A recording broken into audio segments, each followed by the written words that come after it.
eenyu birattan baasa gatii otoo waamichi koosiin hin taane kan kee yaadni kophaadhaafi malee iddoo kanattan humtuuf yaadne kaleessaaf har'a koo gaafan laalu abdiin koo inni boruus yoo mul'atu jechaan ittiin dubbadhee siibsuun na ba'a jiraataa koo maqaan kee ulfaatu ati anaaf maamila koo jaalalle isa warqiif meetiin iyyuu madaalle afaan koo keessaa yoomiyyuu si hin dhaabu halkan guyyaas yoon si faarseen dadhabu afaan koo keessaa yoomiyyuu si hin dhaabu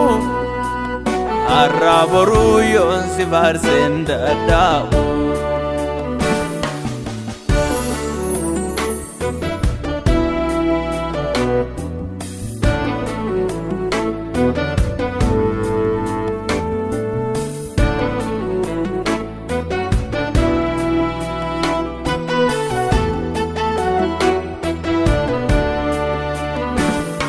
Kaen farsa malee na guuteera galalli jiruu koo godhadheera dhiiseen taa'uwani kaen farsa malee na guuteera galanni jiruu koo godhadheera hin jaallisuwani narraa kaafte maqaa yelloo farrabsoo baachuu waa'een fayyina koo nama biraa sin galchuu narraa fuute maqaa yelloo farrabsoo baachuu waa'een fayyina koo nama biraa sin galchuu ati anaaf maamila koo jaalalle isa warqiif meetiin iyyuu madaalle afaan koo keessaa yoomiyyuu si hin dhaabu halkan guyyaas yoon si faarseen dadhabu afaan koo keessaa yoomiyyuu si hin dhaabu har'a boruu yoon si faarseen dadhabu har'a boruu si faarsaa jaalallee koo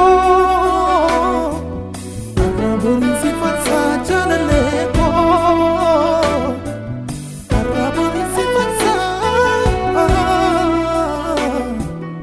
Arra bonsi farsa jalaleko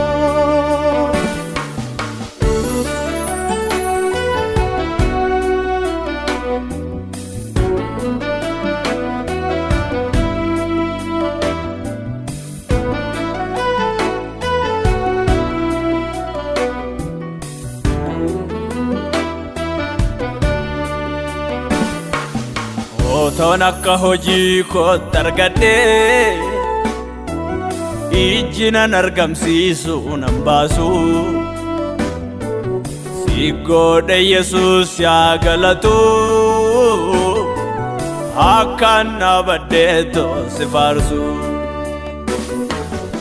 ammas merree gaarummaan koo innumti waaqarraa si fidee Ulli kenatti hin geeddaramuumi hin beeku garaan keessa na miidhe ati anaaf maamila koo jaalalle isa warqiif meetiin iyyuu madaalle afaan koo keessaa yoomiyyuu si hin dhaabu halkan guyyaas yoon si faarseen dadhabu afaan koo keessaa yoomiyyuu si hin dhaabu har'a boruu yoon si faarseen dadhabu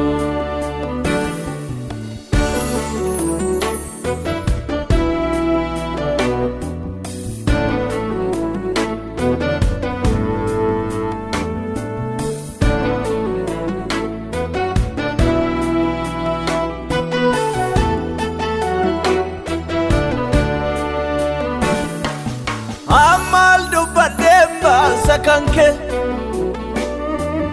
yomu gadinarra lirratu farse lallabesna fintane indi de garanko mbokotu kamba kabuseto sibsu Adamu abba firiyada Samif lafti kunu ragada Atanaf jalalle dugada Galatomi male malan jedha mani kambira Ammas galatomi jedha Galatomi male malan jedha Galatomi male malan jedha Galatomi male malan jedha Galatomi male malan jedha Ati anaf mamila ko jalalle Isa warqif meetin yummadalle Afaan koo keessaa galanni kee hin dheebu Gaafa hundumaa si faarsuu hin dadhabu Afaan koo keessaa galanni kee hin dheebu Gaafa hundumaa si faarsuu hin dadhabu Sin galateeffadhaa sin eebbisaa Galateeffadhaa sin eebbisaa Sin galateeffadhaa Sin galateeffadhaa sin eebbisaa Sin galateeffadhaa sin eebbisaa Sin galateeffadhaa sin eebbisaa Sin galateeffadhaa